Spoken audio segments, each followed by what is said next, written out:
Hello friends, कैसे हैं आप सब। उम्मीद करता हूँ बहुत अच्छे से होंगे और अपनी पढ़ाई बहुत अच्छी तरह कर रहे होंगे। चलिए, नया चैप्टर हेरन्स फॉर्मूला जो ऐसे 1 में आता है, सीबीएसई में क्लास 9th में, वो स्टार्ट करते हैं। देखिए, Heron's formula it is related to the area of triangle. Area of triangle. अब हेरन्स फॉर्मूला की जरूरत क्या थी, क्योंकि हमारे पास और बहुत सारे फॉर्मूले हैं जो कि हम ट्राइंगल का एरिया कैलकुलेट कर सकते हैं। कौन सा फॉर्मूला है आपके पास? Half into base into height, ये फॉर्मूला है। लेकिन इस कंडीशन में आपको क्या चाहिए? इस कंडीशन में आपको चाहिए एक एल्टीट्यूड यानी कि हाइट और एक बेस। लेकिन अगर आपको बेस और हाइट गिवन ना हो और क्या गिवन हो? 3 sides. If 3 sides of a triangle are given.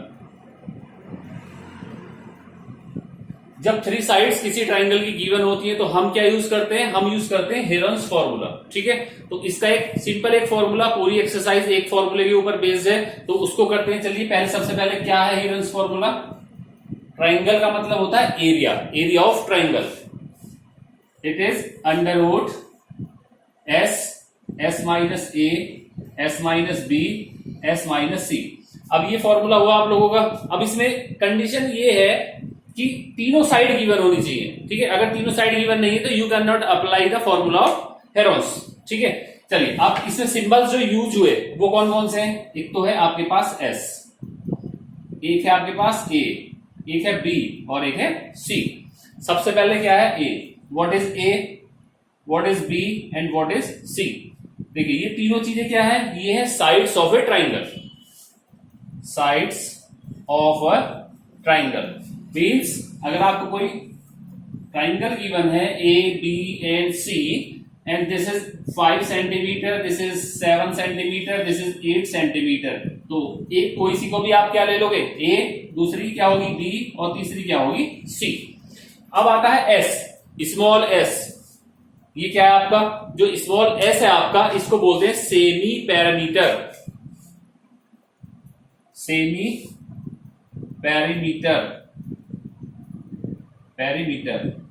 ठीक है, सेमी पैरीमीटर। पैरीमीटर आप जानते हो क्या होता है? पैरीमीटर होता है सम ऑफ ऑल साइड्स, और सेमी का मतलब उसका हाफ। ठीक है, तो ये क्या हुआ? ये होता है A plus B plus C, this is the perimeter. तीनों साइड्स का sum, this is called the perimeter upon 2, this is the S. ठीक है, तो ये सिंपल क्या फॉर्मूला बन गया आपका?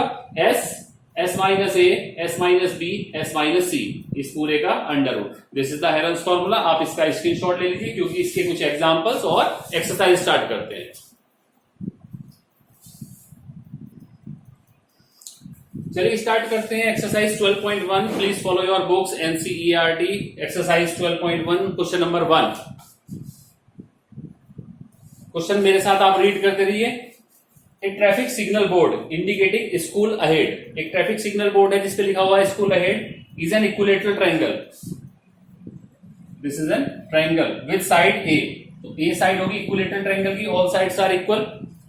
Find the area of signal board. We have to find the area of this signal board with using Heron's formula. तो सबसे पहले तीनों साइड ए है, तो एस की वैल्यू क्या होगी? एस इक्वल टू होगा a plus a upon 2। It means 3a/2। ये एस हुआ आपका। ए भी ए है, बी भी ए है और सी भी ए है, तीनों साइड इक्वल है। तो एस इक्वल टू क्या होगा? डेल्टा इक्वल टू क्या होगा? Under root S minus A, S minus b and s minus c. देखिए, एस की वैल्यू 3a/2, 3a/2, एस की वैल्यू 3a/2 माइनस ए, क्योंकि ए सारा ए ही है, 3a/2 माइनस फिर से a and again 3a/2 minus फिर से a। क्लियर? अब इसकी कैलकुलेशन करनी है तो सिंपल, देखिए, थोड़ा सा स्मार्ट भी बनना पड़ेगा कैलकुलेशन के अंदर। ये तो आपका 3/2a होगा।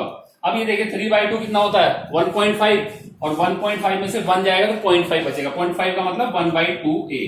यहां भी 1/2a बचेगा और यहां पर भी 1/2a ही बचेगा। ठीक है, अब वैल्यू क्या आएगी? वैल्यू आई आपके पास 2 2 2 2। क्या आएगा? 1/2 और 1/2 बाहर आ गया, क्योंकि 4 थे, 1 पेयर और 1 पेयर बाहर है, 4 ही आपके पास a है, तो a² बाहर है, बचेगा क्या, √3 यहां पर बचेगा। तो आंसर इज a²/4 √3 या √3/4 a²। ठीक है, ये एक तरह से फॉर्मूला भी होता है। अगर मैं कहूं कि area of equilateral triangle equal to होता है √3/4 साइड स्क्वायर, ये आपका फॉर्मूला भी आएगा। ठीक है, आप इस फॉर्मूले का डायरेक्ट यूज भी कर सकते हैं। ठीक है, तो ये फर्स्ट क्वेश्चन हुआ। इसी में एक छोटा सा पार्ट और आगे दिया हुआ है, if it's perimeter is 180 centimetre what will be the area of signal board. अगर इसका पैरामीटर 180 हो तो सिग्नल बोर्ड क्या होगा, पैरामीटर का मतलब होगा s, तो s क्या आ जाएगा, 180/2 आएगा, 90 सेंटीमीटर आ जाएगा। s की वैल्यू क्या कर देंगे आप लोग, बल्कि ये काम कर सकते हैं, अगर ये वाली वैल्यू s ना निकाल के आप क्या करें, साइड निकाल लें, क्योंकि ये दे रखा है आपको पैरामीटर, तो साइड क्या होगा, 3a साइड होगी, तो ये आएगा 60 सेंटीमीटर, और साइड की वैल्यू यहां पुट कर देंगे तो आपके एरिया की वैल्यू डायरेक्ट आ जाएगी। आप इसका स्क्रीनशॉट लीजिए। क्वेश्चन नंबर 2 की तरफ चलते हैं। Now come to question number 2। The triangular side walls of a flyover, आप लोगों ने देखा ही होगा फ्लाईओवर किस तरह से होता है, इस तरह से। ठीक है, इसका इधर का पार्ट ये ट्राइंगुलर और इधर का पार्ट ये ट्राइंगुलर, ये ट्राइंगुलर फील्ड है आपका। The triangular side walls of a flyover have been used for advertisement. The sides of the walls are 122. This is 122, 22, and 120 meter. The advertisement yields an earning of 5,000 rupees per meter square per year. एक साल का जो किराया है वो 5,000 rupees है। इनका अगर रेंट पे लेते हैं तो एक साल का जो रेंट होगा वो क्या होगा, 5,000 रुपीज। एक company hired one of its wall, one केवल एक को ही इसने हायर किया 3 मंथ्स के लिए, तो कितना उसको पेमेंट करना पड़ेगा, तो इसने कहा है 5,000 rupees metre square per year, इतना उसका रेंट है। एक साल का रेंट इसका 5,000 रुपीज है, तो आपको 3 मंथ्स का रेंट निकालना पड़ेगा, लेकिन उससे पहले आपको metre square, total 1 metre square के लिए है रेंट ये, तो टोटल मीटर स्क्वायर मतलब इसका एरिया फाइंड आउट करना पड़ेगा। अगर आपके पास ABC है तो क्या करेंगे, area of wall equal to क्या होगा, अंडर रूट, वही सेम थ्योरम्स फॉर्मूला अप्लाई होगा, S minus A, S minus B, S minus C। मैं इसको कैलकुलेट नहीं कर रहा हूं, केवल हिंट दे रहा हूं। ये वैल्यू जब आ जाएगी इतने मीटर स्क्वायर आएगा आपका, मान लीजिए ये आपका आया A एरिया, क्लियर है।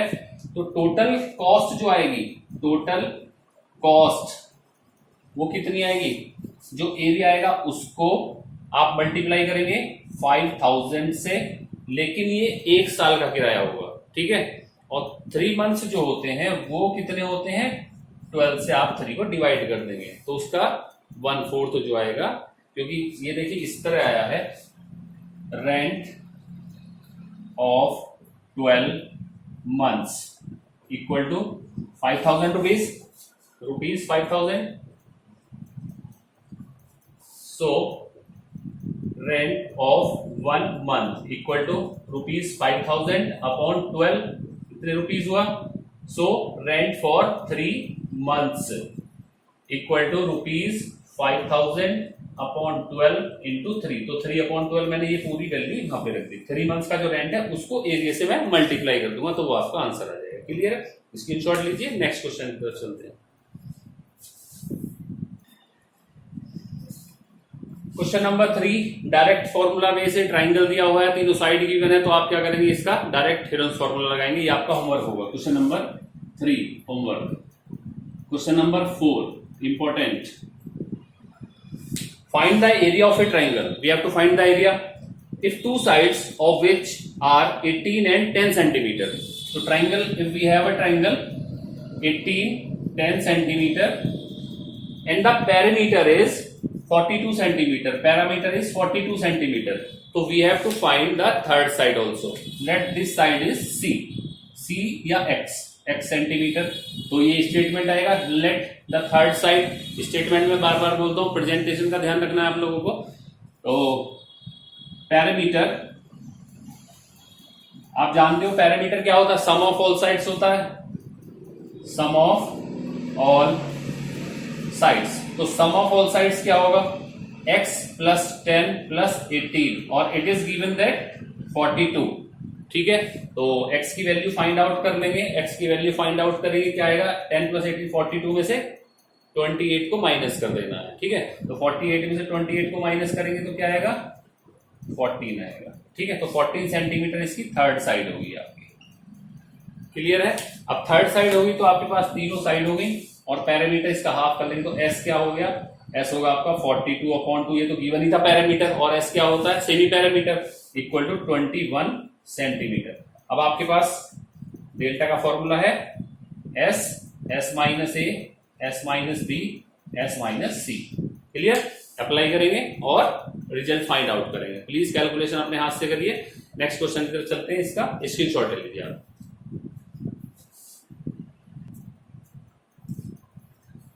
क्वेश्चन नंबर 5, ये भी बहुत इंपॉर्टेंट क्वेश्चन है। क्वेश्चन नंबर 5 इंपॉर्टेंट, चलिए क्या है, sides of a triangle are in ratio of, sides of a triangle, तो रेशियो है 12:17:25। देखिए जब भी रेशियो में अगर गिवन होता तो एक प्रोपोर्शनलिटी कांस्टेंट रखते हैं, लेट द साइड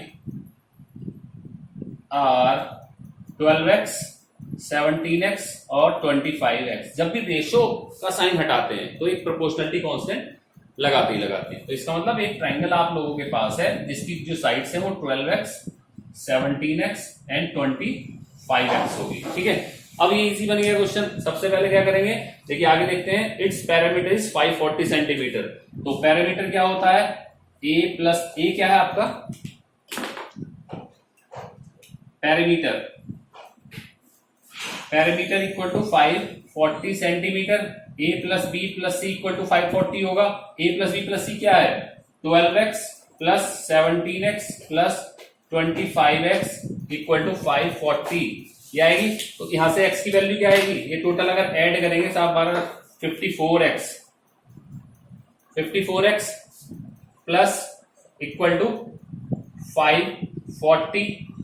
तो x की वैल्यू क्या आई, x की वैल्यू आ गई आपकी 10। ठीक है, जब ये 10 इसकी वैल्यू आ जाएगी तो अब साइड आ जाएगी, क्योंकि अभी साइड्स के साथ क्या लगा हुआ है, x लगा हुआ है। So the sides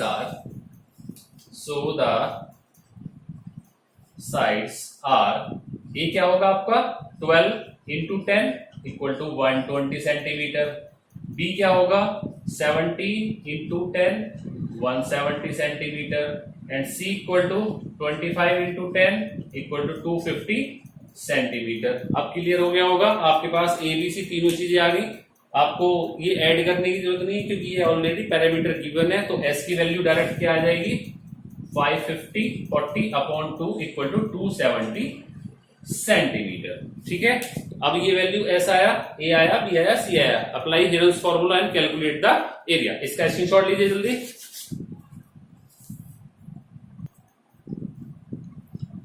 Last question number 6. An isosceles triangle. What is isosceles triangle? Which triangle have two equal sides? It is called isosceles triangle. Let this is equal to this. Perimeter is 30 centimeter. देखिए parameter कितना है 30 centimetre and each of equal side is 12 centimeter. तो 12 centimeter this and this is also 12 centimeter. Same question हुआ आपका question number 4 जैसा। ठीक है, let this is x centimeter. Perimeter equal to perimeter equal to 30 centimetre. Perimeter क्या होगा 12 plus 12 plus x equal to 30 and x equal to 6 centimetre. तो last जो c बना आपका वो 6 centimetre. All sides are given, s equal to 30/2 क्योंकि perimeter given था 15 centimetre. You can apply Heron's formula s minus a, s minus b, s minus c। देखिए statement आएगा, statement क्या आएगा, स्टेटमेंट आएगा let the third side of isosceles triangle be x centimetre. ये presentation जरूरी है। So third side is 6 centimetre. We know that, फॉर्मूले से पहले क्या लिखेंगे, वी नो दैट, ठीक है। ये प्रेजेंटेशन जरूर रखिए, बोर्ड एग्जाम में इसके मार्क्स होते हैं, बार बार बताता हूँ, हाफ मार्क्स लगभग इसका मिलता है, 30 क्वेश्चन होते हैं, 15 मार्क्स कट जाएंगे अगर नहीं लिखेंगे तो, ठीक है। चलिए नेक्स्ट वीडियो में नेक्स्ट एक्सरसाइज के साथ आप लोगों के सामने आता हूँ, तब तक के लिए पढ़ते रहिए और प्लीज मेरा चैनल सब्सक्राइब कीजिए और लाइक कीजिए, क्योंकि लाइक नहीं करेंगे तो मुझे पता नहीं लगेगा आप लोग कैसा समझ रहे हैं या मैं कैसा पढ़ा रहा हूँ। थैंक यू दोस्तों, तब तक।